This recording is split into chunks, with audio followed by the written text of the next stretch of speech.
प्रधानमंत्री नरेंद्र मोदी का सपना आरएसएस प्रमुख मोहन भागवत ने तोड़ दिया।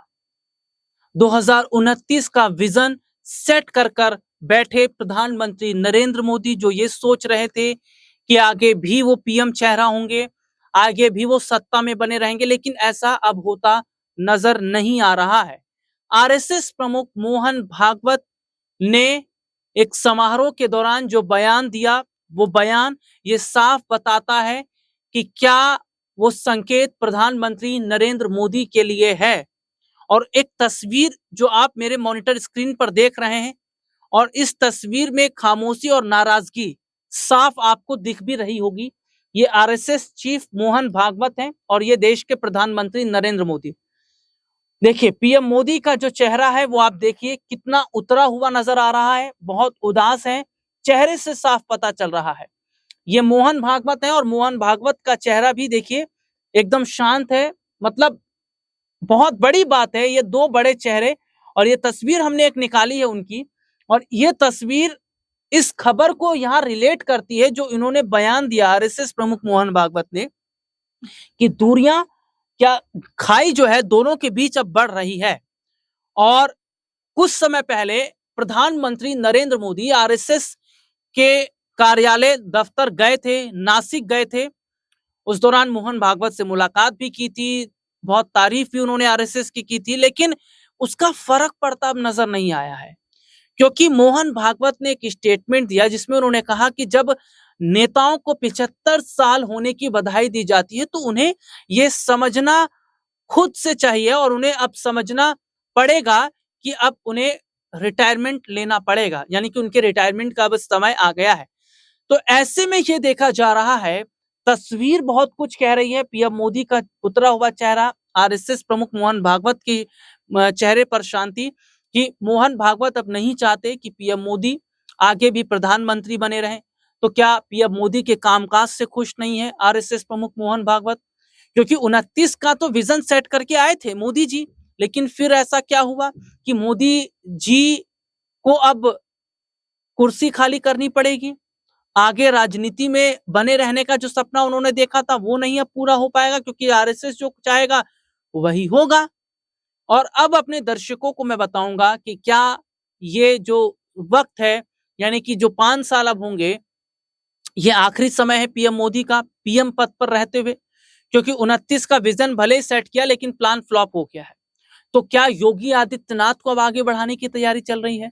इन सब खबरों के बीच में आज मैं अपने दर्शकों को प्रधानमंत्री नरेंद्र मोदी की निजी जिंदगी से जुड़ी एक ऐसी रिपोर्ट दिखाऊंगा, एक ऐसा अनसुना सच सुनवाऊंगा, दिखाऊंगा, जिसके बारे में आप नहीं जानते होंगे।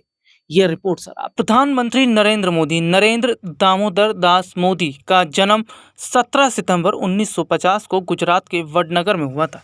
इनके पिता का नाम दामोदर दास मूलचंद मोदी और माता का नाम हीराबेन था। मोदी की शुरुआत शिक्षा वडनगर के भागवतचार्य नारायणचार्य स्कूल से हुई। उन्हें बचपन से ही एक्टिंग, वाद विवाद प्रतियोगिता और नाटकों में काफ़ी दिलचस्पी थी।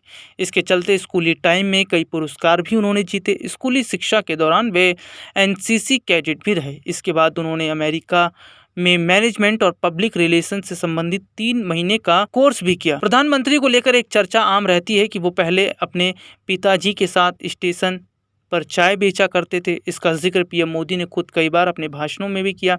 मोदी के पिता की वडनगर रेलवे स्टेशन पर चाय की दुकान थी, जहां मोदी अपने पिता की मदद किया करते थे। यह वजह है कि उन्हें चाय वाला प्रधानमंत्री के नाम से बुलाया भी जाता था। 1965 में भारत पाक युद्ध के दौरान स्टेशन से गुजर रहे भारतीय सैनिकों को उन्होंने चाय भी पिलाई थी।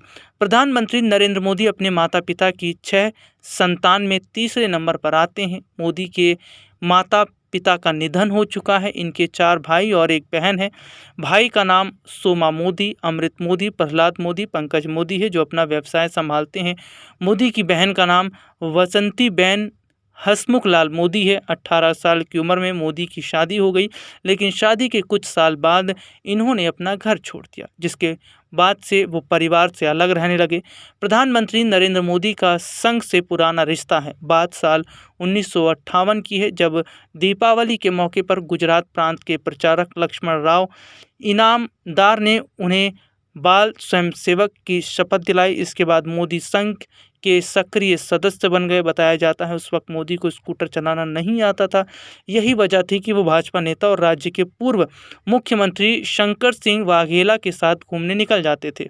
बीजेपी का दिग्गज नेता और देश के उप प्रधानमंत्री रहे लाल कृष्ण आडवाणी को पीएम मोदी का राजनीतिक गुरु माना जाता है। 1985 में पीएम मोदी राजनीति में एंट्री की और बीजेपी से जुड़ गए। मोदी की सक्रियता को देखते हुए उनको पार्टी में जल्द ही बड़ी जिम्मेदारियां मिलने लगी। 1988-89 में मोदी को गुजरात बीजेपी में महासचिव की जिम्मेदारी सौंपी गई। इसके बाद मोदी ने पीछे मुड़कर नहीं देखा और सफलता की सीढ़ियां छूते गए। 1995 में मोदी को भाजपा का राष्ट्रीय सचिव बनाया गया। बात साल 2001 की है, जब गुजरात भूकंप आया था। इससे राज्य में काफ़ी तबाही हुई थी। इस घटना के बाद तत्कालीन मुख्यमंत्री केशुभाई पटेल ने सीएम पद से इस्तीफा दे दिया था। इस घटनाक्रम के बाद मोदी को दिल्ली से गुजरात भेजा गया और इस तरह मोदी पहली बार गुजरात के मुख्यमंत्री बने।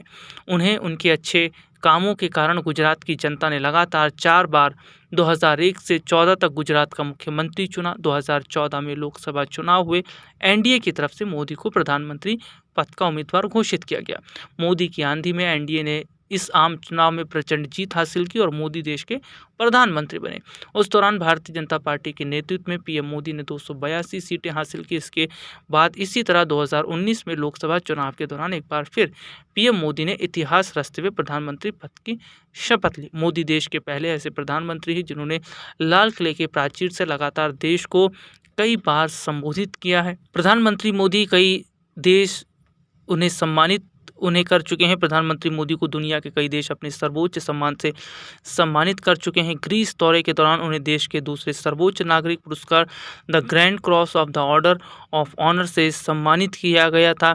इसके अलावा कई देशों ने उन्हें अगर देखा जाए तो सम्मानित किया है। 2016 में अफगानिस्तान की ओर से गाजी अमीर अमानुल्लाह खान का राज्यादेश और 2016 में सऊदी अरब द्वारा अब्दुल अजीज़ अल सऊद का आदेश दिया गया था। 2018 में grand collar of the state of फिलिस्तीन अवार्ड भी उन्हें दिया जा चुका है। ये रिपोर्ट आपने देखी जिसमें विस्तार से हमने अपने दर्शकों को दिखाया और ये रिपोर्ट हमने इसलिए दिखाई क्योंकि हमने इसमें बताया कि कैसे सफर की शुरुआत पीएम मोदी ने की और किस तरीके से अब मोड़ इस तरीके का आ गया है कि उन्हें अब पीएम कुर्सी का मोह त्यागना पड़ेगा।